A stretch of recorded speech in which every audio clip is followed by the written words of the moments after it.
It's sunny today, but it looks like there's a lot of thin clouds in the sky. It's kind of acting like a filter of sorts. And what was going on today? I guess this was everywhere. Apparently there's been tons of leaks with the new DJI Mavic Pro 3 coming out. I know many times people would say, oh, these kinds of leaks are controlled. I actually wouldn't doubt it with all that news about the Untitled stuff and now all of a sudden this. Yeah, but basically there's a lot of details. Although with that said, maybe it won't be called the Pro anymore. Just from some of the leaks, you could see it seems like there's going to be 3 versions based on this manual leak anyways. It has the DJI Mavic 3, the DJI Mavic 3 Fly More combo, and the DJI 3 Cine Premium Combo. So it seems like the main difference there would be the Cine Premium Combo comes with a smart controller. That's what it would seem like anyways. Now with the 2 Pro, there was actually a big deal about the fact that it had a 1-inch sensor, so it'd be really good for things like nighttime and all that. Apparently with this one, it has a 4/3 sensor. That's pretty huge actually. That's closer to what a lot of cameras actually use. So if that's true anyways, and the performance is there, it could be a big game changer. And apparently there is one with a telephoto lens as well, where it'll have best of both worlds, I guess you could say. And you can see for the specs for the camera, it says sensor for the telephoto camera, CMOS 1.2 effective pixels 12 million, wide angle camera CMOS 4.3 effective pixels 20 million. And for the telephoto camera, it says field of view is 1535mm format equivalent 160mm aperture f4.4. And the wide angle one, it says field of view 8435mm format equivalent 24mm aperture f2.8 and f11. So it'll be kind of interesting to see this type of setup, I guess. Will this give people a lot of flexibility, I guess, in terms of capturing things that are wide, just overall landscape, and as well close up as well.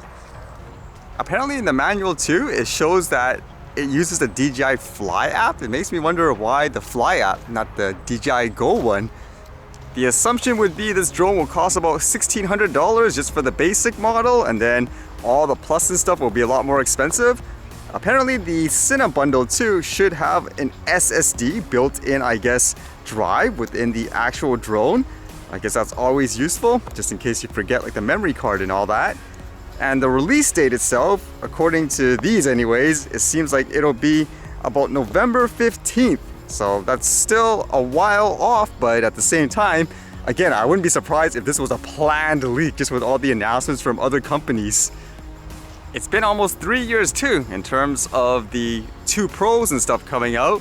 So would you upgrade with this model when it comes out? For about, let's just assume $1,600. It shoots 5.2K video, about a 20 megapixel and 12 megapixel sensor. Would you actually get this one, I guess, if you were waiting for a drone?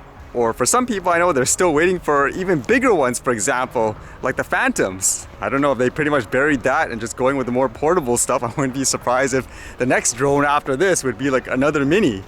I know in terms of the larger drones, you can actually start pre-ordering things like the Sony Airpeak drone, but that's really expensive. It's gonna be like over $10,000 or something like that. So would this be an option for you if you were looking for a new drone or potentially an upgrade one?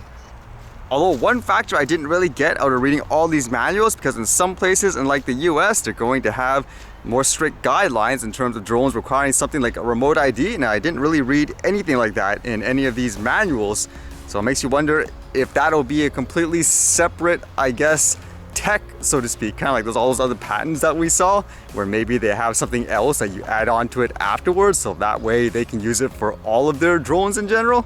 But that will be a factor too on whether or not people, I guess, will jump at buying a new drone, because it's quite an investment if you're going to spend that much money.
Alright, see you guys later.